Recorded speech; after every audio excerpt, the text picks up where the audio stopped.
Decepticons, attack! This is the best Transformers movie ever! Not really, but kind of. But no, yeah, kind of. So we've finally made it up to a Transformers movie that wasn't directed by Michael Bay. Now, I want to stipulate that I do think that Transformers Dark of the Moon is still my personal favourite Transformers movie out of this franchise, even though it is directed by Michael Bay, and it still has a little bit of, you know, the Michael Bay-isms sprinkled in there. But what I consider to be the most, you know, well-directed movie in the franchise is this one. I love Dark of the Moon simply as a Transformers movie, and I'm viewing it as that.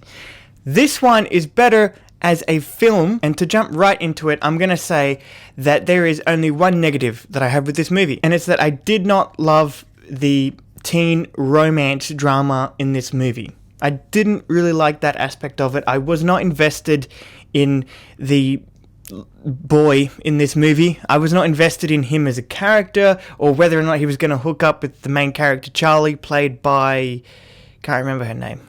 Fuck. Haley Steinfeld. Fucking hell. But Haley Steinfeld playing Charlie in this movie on her own, I actually do kind of like. She's kind of like a combination of Sam Witwicky and Michaela's character from the first Transformers movie, in that she has a pretty annoying family, but she's also, you know, very into cars and knows how to fix cars like Michaela. And one thing that this movie does exceptionally well is establish a very real connection between her and Bumblebee. Now, this is what any good Transformers story can do, is establish real connections between its human characters and the Autobots. The Michael Bay Transformers movies did it, but not as well as this movie does it, or not as well as other forms of Transformers media does, like Transformers Prime, for example, which did it really well. I know I keep mentioning Transformers Prime because I will talk about it one day, I promise you. And I just want to say this to put it out there. This movie is not the first one to do it. This is not taking too much inspiration from E.T. Transformers has been doing this for quite a while. It did it since it first came out in the 80s with the G1 cartoon, you know, with Spike, Witwicky, and Bumblebee. Same thing. Another human character that I just love in this movie is, you guessed it, John Cena. He is so charismatic and so funny in this movie. I'm actually happy that we're seeing more of John Cena a lot lately. Like, he was in The Suicide Squad. He was in Fast and Furious. I'm happy that we're getting to see John Cena just have fun in these movies. It's not like he's going to be in anything like The Lighthouse, but he is trying to be in these types of movies that general audience members will go and see, and he's having fun with it. He's having fun in this movie, and he has some of the cheesiest but funniest lines in this movie, where in one scene the stepdad to Charlie is going on about the fact that he stole something when he was young, and John Cena's just sitting there all serious like, yeah, we know. Now, there's one detail in this movie, it's a small detail, and I haven't really seen anyone talk about it in their own reviews, but I will bring it up because I really liked it. It's that moment where John Cena and his soldiers are attacking Charlie, I guess, and Bumblebee. And John Cena pushes her to the side, and Bumblebee loses his shit. And you see his eyes go red.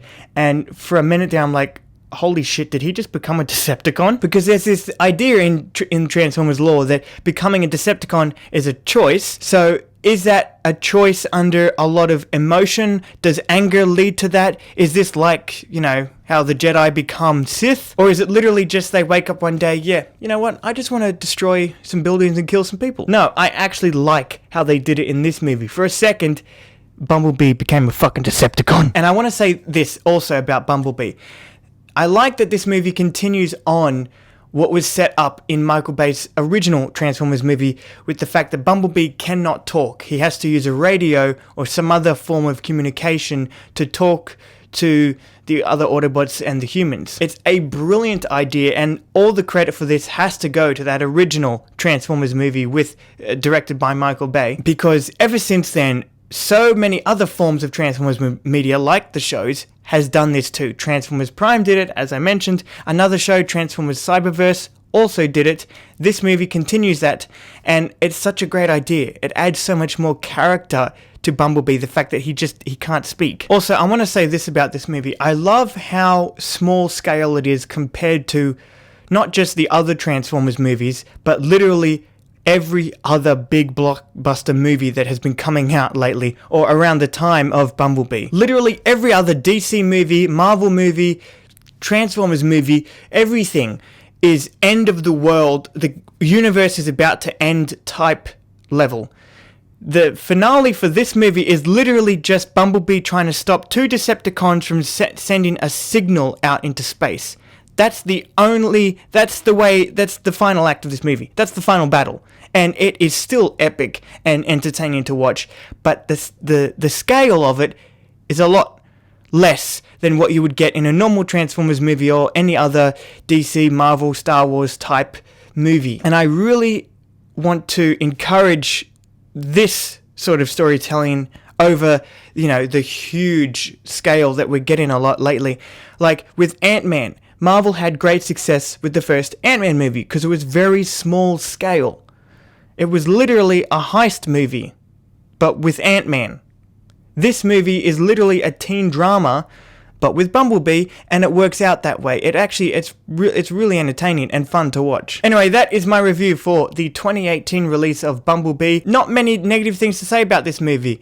In all honesty, this is one of my 3 favorite live-action Transformers movies so far, until we get to the next one, and I cannot wait to talk about Transformers Rise of the Beasts. I can't wait to see it. Oh my god, I can't wait. I will see you in my review for that movie.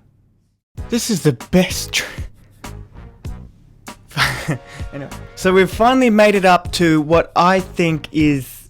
Oh, well, no, I can't say that. And to jump right into it, I know her name. What's her name?